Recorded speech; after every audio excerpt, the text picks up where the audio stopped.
Hi lovely friends, so now let's talk about the legendary swing scene, the swing in heaven, and where did it all start? As you know, Gonul was very unhappy about the revenge plan, even though she had gone along with it thus far. When it came to the actual engagement taking place, she's beside herself with worry. She has a chat with Rayan during one of the visits that she made with her mum before the henna night, and they go up to the balcony on the rooftop to have a little chat, like a heart to heart. And she says, look, Rayan, we're soon going to be sisters, so I hope we can talk freely. To me, you don't look very happy.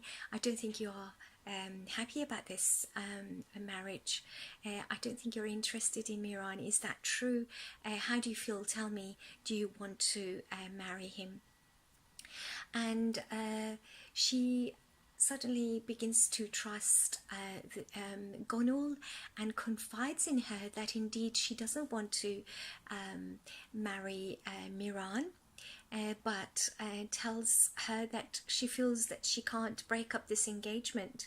It's not up to her, and a break up can only take place if Miran does so. With that in mind, Gonul goes back to Miran's hotel room and explains.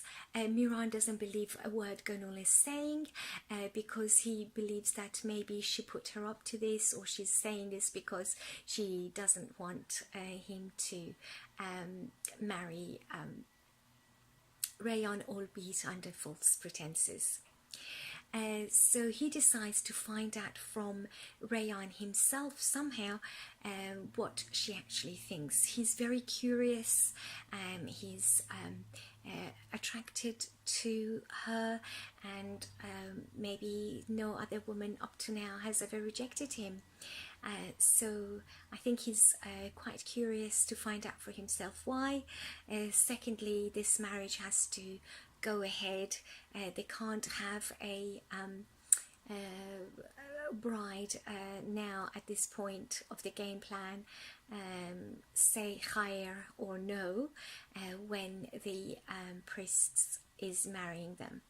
So he wants to make sure that on their wedding night Rayan says yes. So there are two motives there, a personal motive and a motive to ensure that their marriage goes ahead. So he says to Gonul, doesn't matter what she wants or what anyone wants, this marriage has to go ahead. The following day, when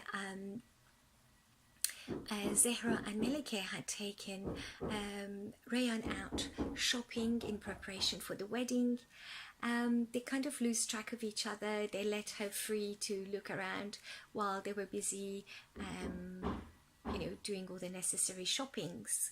So Rayan loses track of where she is. She finds herself outside this shopping square, and to her surprise all the doors were shut.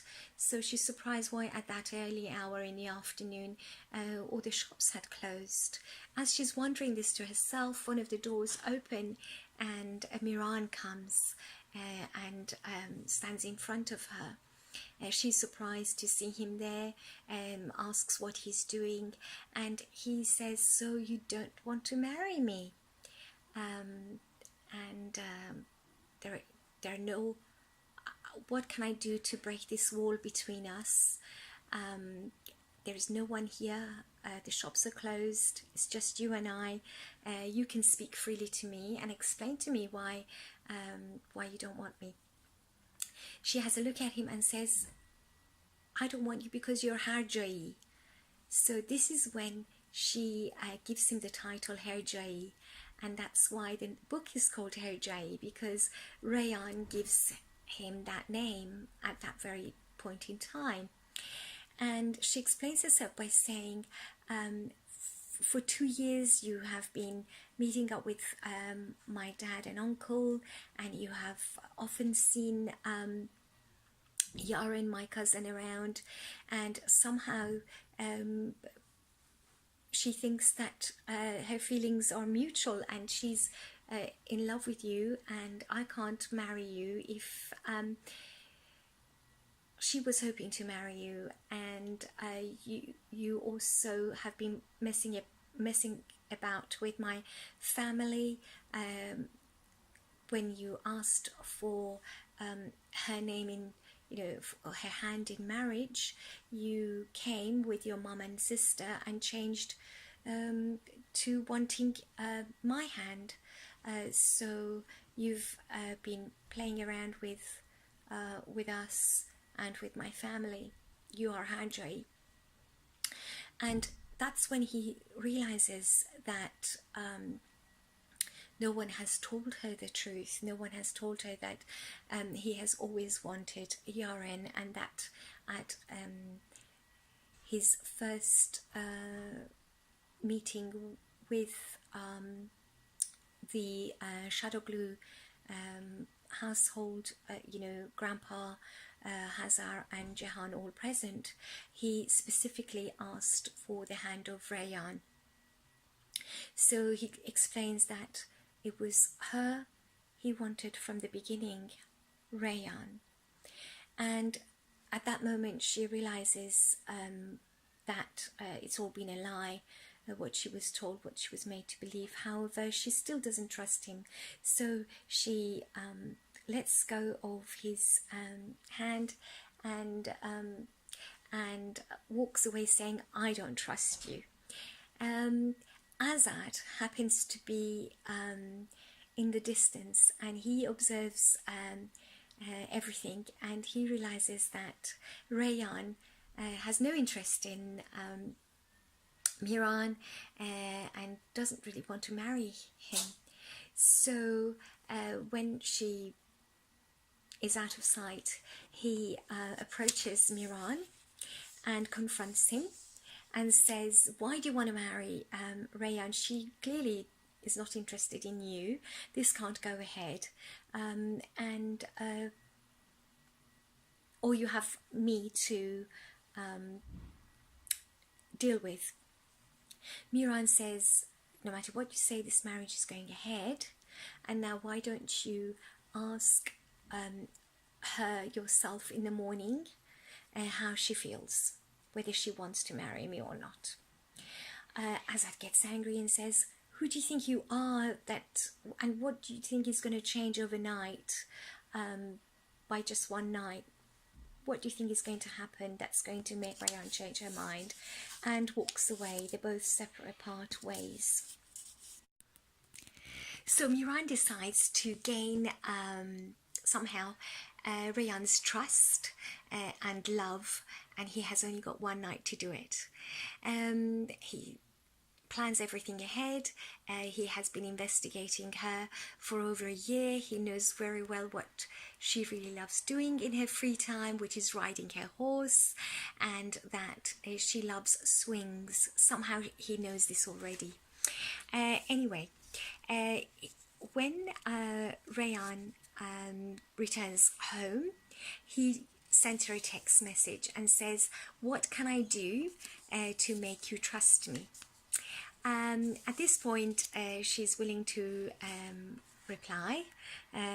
She was very angry with him at the shopping square until he explained that he wanted her all along, and she now feels more comfortable marrying him because she knows that she was never in the way. He never wanted Yaren, and she's not betraying her cousin in any way. So she replies back and she says, you can make me a swing in heaven. So he does that. He has the whole day to prepare for this, and when everybody was asleep that very night, in the middle of the night, maybe past midnight, Melike comes into Rayan's bedroom with a little note from Miran, and this is really exciting. Rayan wakes up and says, look, what is it? And he says, she says that Miran is waiting for you outside. You need to go out straight away. If you don't, he's going to wake everyone up, come inside and get you. And Rayan says, but it's so late, my grandfather will kill me. And I love it when Melike says majburim, like majbur, which means there's no other choice, just got to be done. So she gets changed, she comes out quietly, sneaks out of the mansion. He's waiting there with a beautiful, most exotic white horse, ready to sweep her off her feet. She goes on the back of the horse with him. They ride it to her favorite spot, which he has known about, as he has been privately investigating all about her. And then when they arrive, she sees this magnificent swing in her very favorite spot at the top of the cliff in Midyat, where she always used to go and stand and observe the whole of the scenery down below. So she's truly excited to see the swing and can't believe that he went ahead and built one. She says, look, I only said it because of just no reason. Anyway, they go on this, he helps her go on this swing and pushes the swing, and she appears to be enjoying herself. He goes overboard and pushes her too far. She gets scared, so he pulls her back and says, don't worry, I'll hold you tight. In fact, no matter where you are, wherever you go, wherever you are, I will always find you. And then she says, what if I fall? Like, she meant, what if I fall from the swing? But there's also a symbolism there. What if she falls? He reassures her that if he won't let her fall. He will hold her tight. She says, what if I actually fall and you can't hold me? He says, well, in that case, I'll fall behind with you. I will fall either to catch you, or we will fall together. So this is the legendary swing scene and the legendary speech of Miran that lingers on throughout the forthcoming episodes and throughout the whole story, really. He actually, I believe, sticks to his word when she burns the hut and is nowhere to be found. He does everything he can to find her, and he knows in his heart that she has nowhere else to go but the Shadow Blue Mansion, and climbs the rooftop and actually sees her there in her almost burnt wedding dress. He also holds her hand very tight and doesn't let go when he brings her to the Aslanbi mansion. A few days later, after Firat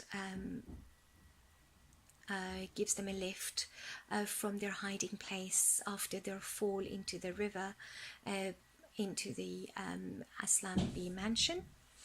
And he also jumps off the bridge when she jumps off to take her life, when she was so desperate she didn't want to go either with Miran or with Azat at the famous bridge scene of episode 3. So now that they spent a few hours on this beautiful horse and on the swing, and Rayan heard all of Miran's beautiful words, she was completely head over heels in love with him. She was swept away. She was even more swept away when they returned home and he grabbed her and placed the most gentle kiss on her beautiful lips, before she went inside the mansion. So when Azat approached her that very morning at breakfast time, she was sitting on a couch in the balcony, just thinking over and over that beautiful kiss. He comes along and says, unaware of any of the happenings between Miran and Rayan, of course, the night before. He says, I'm going to make everything right. I'm going to fix all this mess. You don't have to marry Miran. We're going to save you from this marriage from going ahead. Expecting that she would be happy and delighted. However, shocked when she says, no, you're wrong, you're mistaken. I do want to marry, I'm ready to marry Miran.